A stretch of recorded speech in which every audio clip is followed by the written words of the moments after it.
this job here, because we weren't able to have access to the attic because it's 2-story, we were able to come out of the panel through the wall into a junction box, and then from that junction box we were able to pull number 6 wire to the Tesla charger, and that'll give us the maximum power charging capacity.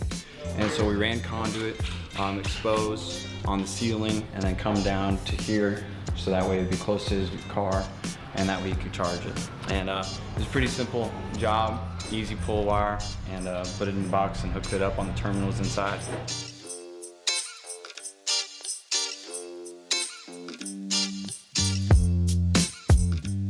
We can pretty much hook up anything however they need it done. A lot of chargers actually require an outlet, like a 240 3-wire outlet, kind of the same kind that they have on your stove, on your oven, or your dryer.